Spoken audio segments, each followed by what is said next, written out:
Hello and welcome to the latest Insider interview. Our guest today is Harry Richards, manager of the Jupiter Strategic Bond Fund. Harry, thanks very much for coming into the studio. It's a pleasure. Thank you for having me. Inflation is one of the big factors which affects bond prices. It's at just over 2% in the UK today. So where do you think inflation is going in the UK, but also globally? And how does that affect how you manage the portfolio? So our general view of inflation is that we've come a long way. The year-over-year level of inflation has dropped substantially. So we look across the G20 economies, about 60 to 65% of them today have inflation below 3%. Whereas if we went back a couple of years to 2022, that number was substantially lower as we had all of the impacts from COVID. So we've made a lot of progress. One element that we haven't made progress on with regards to inflation is the level of inflation. So whilst the year-over-year numbers have come down, we still have a cost of living crisis because things are a lot more expensive than they were. There's a number of things, as we look globally that influence how we think that will unfold.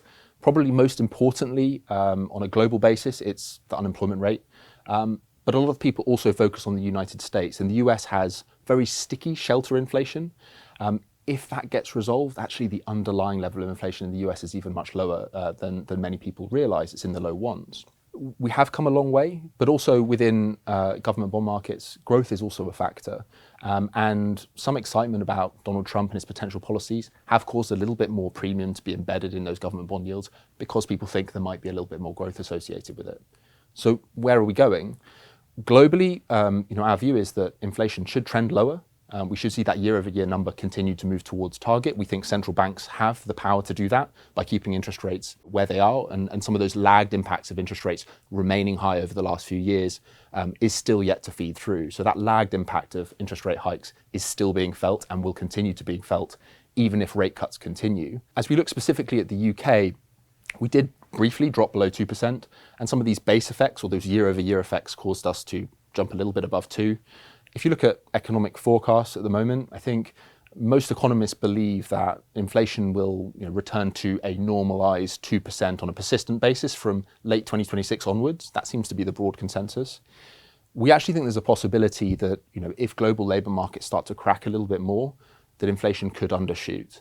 And again, that adds to our view that government bonds remain really compelling here, as we think that that's an event risk that is not priced in, and we think that that's a differentiating exposure that we have within the strategies today that we can benefit from. So you think inflation may be lower than other investors expect? That lets central banks cut interest rates a bit faster, maybe a bit harder. How do you invest in that environment then?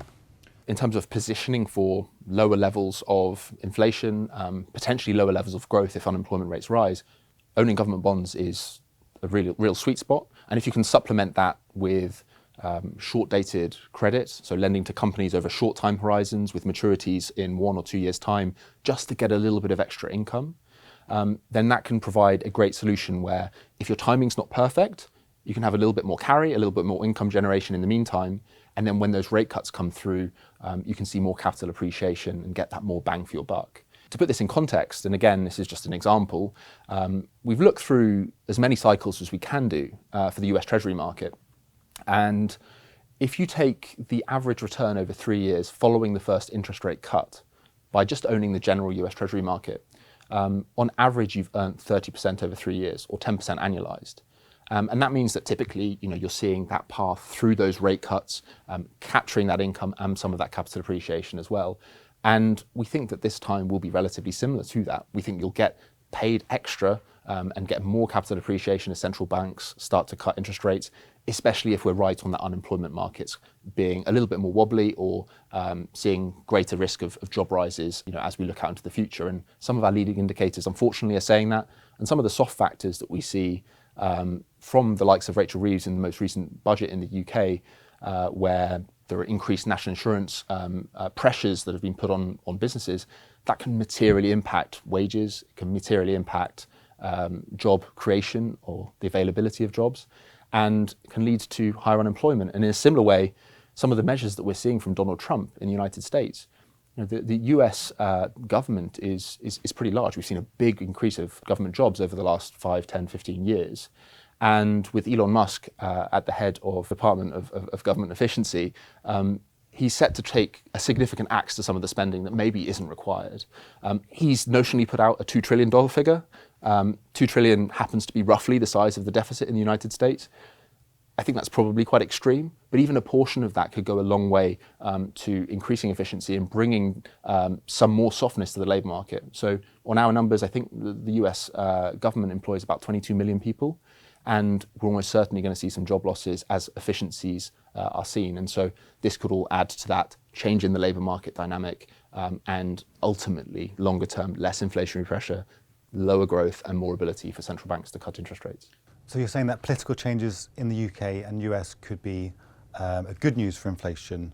Isn't there the argument that actually tariffs or extra taxes on companies might lead to high prices for businesses and therefore be inflationary? Absolutely, there's certainly that argument, and that's one of the things that's injected a lot of volatility into government bonds. In the run-up to the US election, that precisely caused yields to rise. That fear of tariffs, that fear of nationalism, protectionism, caused, in some part, yields to rise, and the fear that deficit spending could get a bit more out of control. As we've looked into this quite significantly, and we think quite a lot of those risks are more priced in now, and there's a few reasons for that. One of the reasons why Donald Trump was elected was because the US population effectively voted down inflation. That's one of the reasons why the Biden administration ended up coming under huge amounts of pressure. So the economic concerns and inflationary worries would be quite silly things for Donald Trump and his administration to push in the opposite direction too far. Now, that doesn't mean we haven't heard the counterfactuals, so the possibility of increased tariffs or tax cuts. They have to do quite a lot of work to even maintain the tax cuts from 2017. So further tax cuts would have to have pay-fors in our view, and that means raising taxes elsewhere. And some of that could come from tariffs.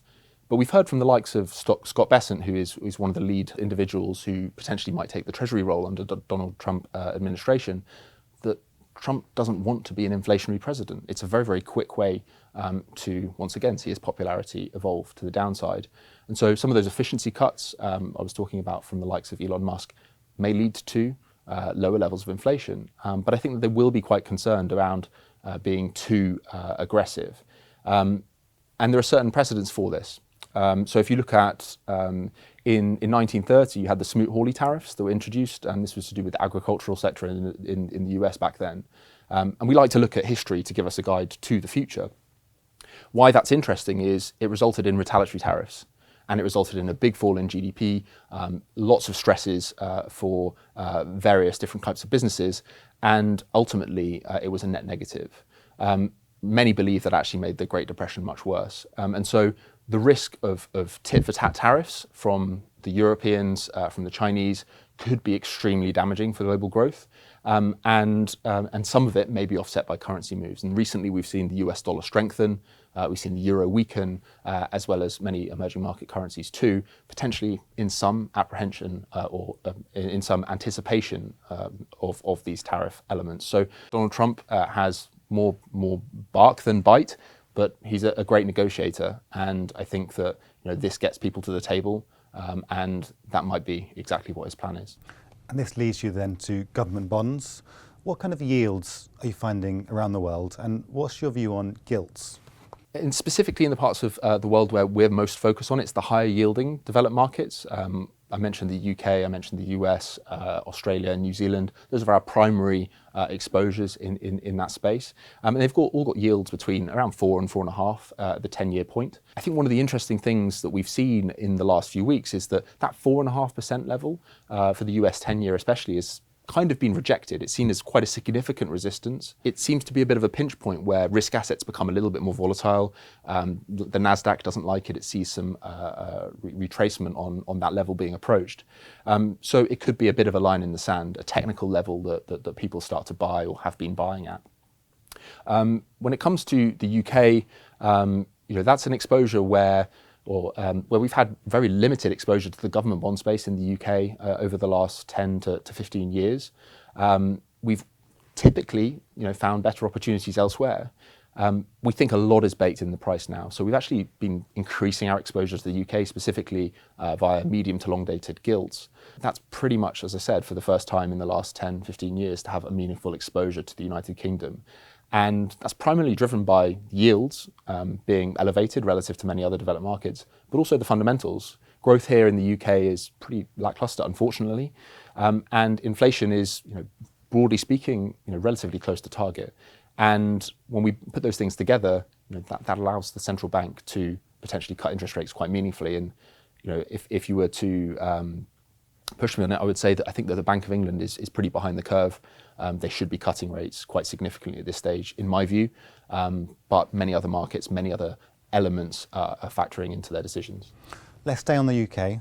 If we could look forward 12 months' time, say we're sat here in Christmas 2025, where would you put the 10-year gilt yield? Where would you put the inflation rate? And where would you put the Bank of England interest rate? As Yogi Berra said, predictions are always difficult, especially when they're about the future. A time and a level is always a challenge. Look, I think if we take it back to basics, one of the old rules of thumb that's used in the bond markets is the compensation you get on the 10-year should be roughly the growth rate on an inflation-adjusted basis plus your inflation component. So your real growth or real yield plus your inflation. If we look at the growth on a structural basis in the UK, it's a bit less than where it is in the US. I would say structurally, we're probably somewhere between 0.5% structural growth and 1.5%. And in terms of inflation, as I look forward, the economists' view is that inflation will return towards that 2% target over the next couple of years. Our view is that the risk is to the downside, i.e. inflation might start to fall faster than that, and the numbers that the Bank of England and we as the market are looking at will be lower than that 2% level. And that could put your 10-year fair value at around 3 to 3.5% in our view.